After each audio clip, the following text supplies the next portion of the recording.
चीज से शो किया जाता है, स्पीड को शो किया जाता है v से। और इसका जो फॉर्मूला है वो क्या है, स्पीड जो है बराबर होती है डिस्टेंस अपॉन टाइम के, ठीक है। डिस्टेंस को जबकि किससे शो किया जाता है, s से।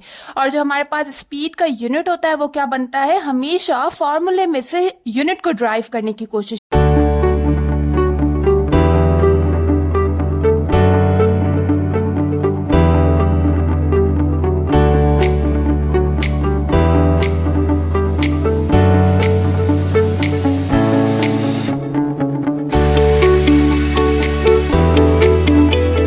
अस्सलाम वालेकुम क्लास। आज हम स्टार्ट करेंगे फिजिक्स क्लास 9 चैप्टर नंबर 2 के एमसीक्यूज। अक्सर बच्चों को फिजिक्स थोड़ी सी टफ लगती है पर हम इसे बहुत इजी वे में पढ़ेंगे। अच्छा, एमसीक्यूज स्टार्ट करने से पहले मेरी आप लोगों से रिक्वेस्ट है कि अगर आप लोगों ने अब तक मेरे चैनल को सब्सक्राइब नहीं किया है तो काइंडली सब्सक्राइब कर दीजिए और वीडियो को लाइक ज़रूर किया कीजिए। चलो स्टार्ट करते हैं।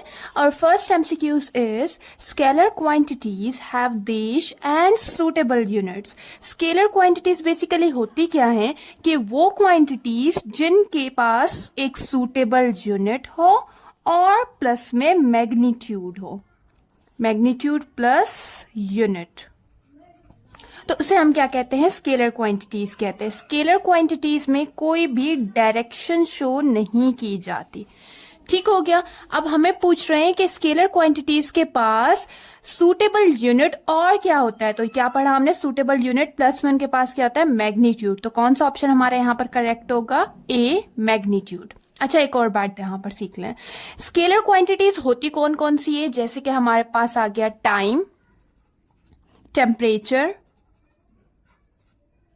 स्पीड,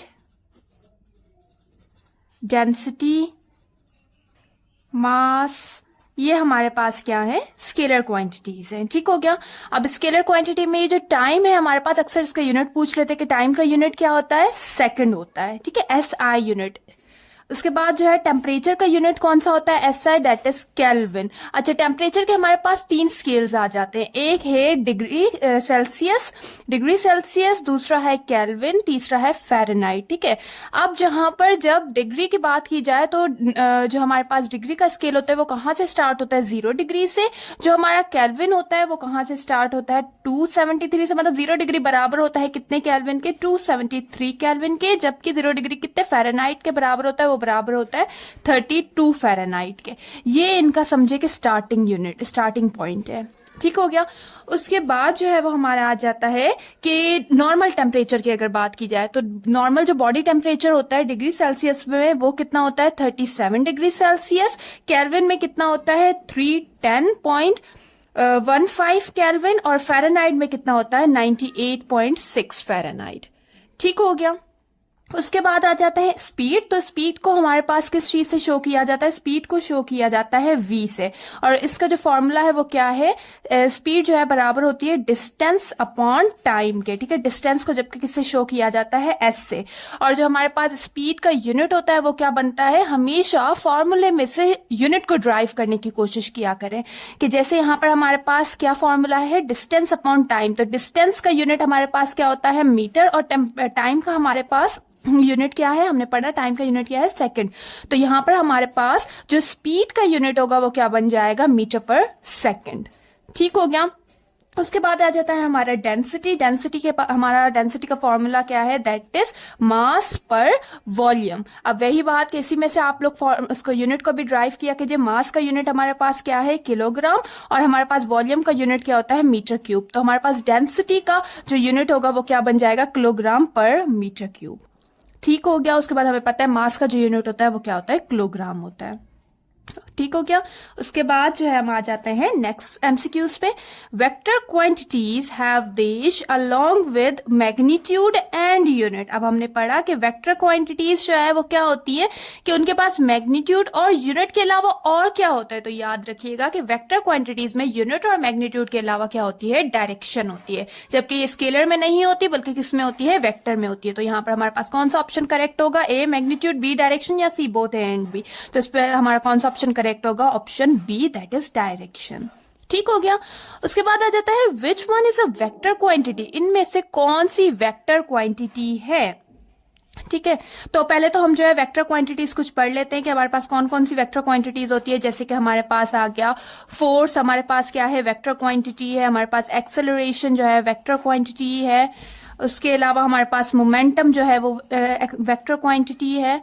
ठीक हो गया। अब ये जो हमारे पास फोर्स है उसका फॉर्मूला क्या होता है, force equal to mass into acceleration. ठीक है, अब यहाँ पर हमारे पास अगर हम फोर्स के यूनिट की बात करें तो फोर्स का जो एसआई यूनिट है वो क्या होता है, न्यूटन होता है। जबकि 1 न्यूटन, ये बात याद रखिएगा, अक्सर क्वेश्चंस पूछते हैं कि 1 न्यूटन किसके बराबर होता है, तो 1 न्यूटन बराबर होता है 1 किलोग्राम मीटर पर सेकेंड स्क्वायर के। ठीक है, 1 किलोग्राम मीटर पर सेकेंड स्क्वायर के बराबर होता है 1 न्यूटन।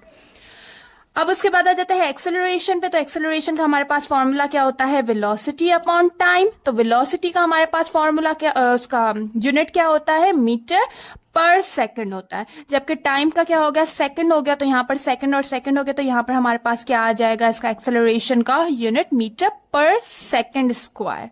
ठीक हो गया। उसके बाद हमारे पास आ जाता है मोमेंटम। तो मोमेंटम को हम किस चीज से शो करते हैं, पी से शो करते हैं, और इसका फॉर्मूला क्या होता है, मास इनटू वेलोसिटी। ठीक हो गया।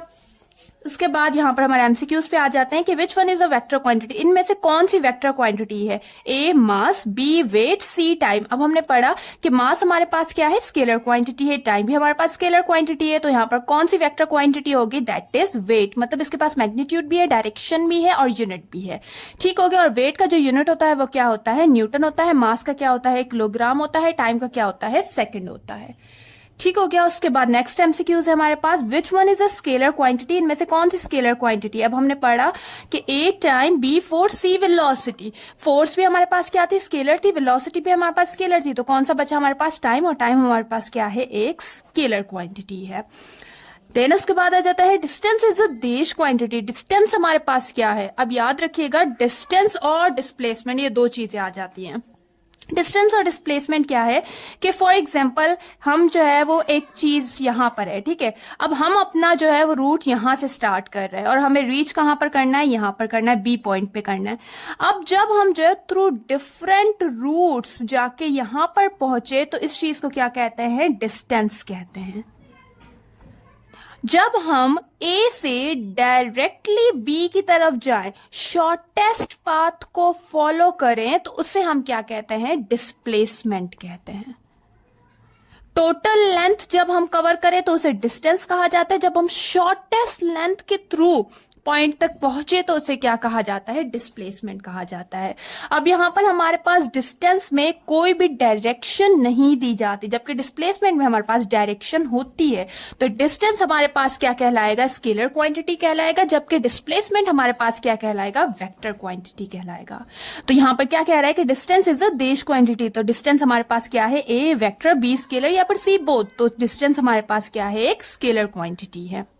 उसके बाद आ जाता है what is SI unit of acceleration. Acceleration का एसआई यूनिट क्या है, यहां पर हमने सीखा कि इसका एक्सेलरेशन का क्या है unit, that is metre per second square या फिर नैनोमीटर। तो हमारे पास ये जो यूनिट है ना, ये है हमारा वेलोसिटी का, जबकि जो हमारा बी ऑप्शन है वो यहां पर करेक्ट होगा, metre per second square. Acceleration का metre per second square unit है। उसके बाद आ जाता है what is SI unit of velocity. Velocity का एसआई यूनिट क्या है, तो यहां पर हमने पढ़ा कि उसका क्या है, that is newton metre, metre per second square. तो कौन सा ऑप्शन यहां पर करेक्ट होगा, metre per second. Shortest distance between 2 point is called, यही बात आ गई कि जो हम शॉर्टेस्ट पाथ फॉलो कर रहे हैं उसे हम क्या कहते हैं, ए डिस्टेंस, बी स्पीड या फिर सी डिस्प्लेसमेंट। तो उसे क्या कहा जाता है, सी डिस्प्लेसमेंट। यहां पर हमारा ये चैप्टर होता है खत्म। आई होप ये लेक्चर आप लोगों के लिए बेनिफिशियल रहा होगा। इंशाल्लाह नेक्स्ट लेक्चर हम नेक्स्ट चैप्टर को डिस्कस करते हैं, और आप लोगों से रिक्वेस्ट है काइंडली मेरे चैनल को जरूर सब्सक्राइब कर दीजिए। थैंक यू, खुदा हाफिज।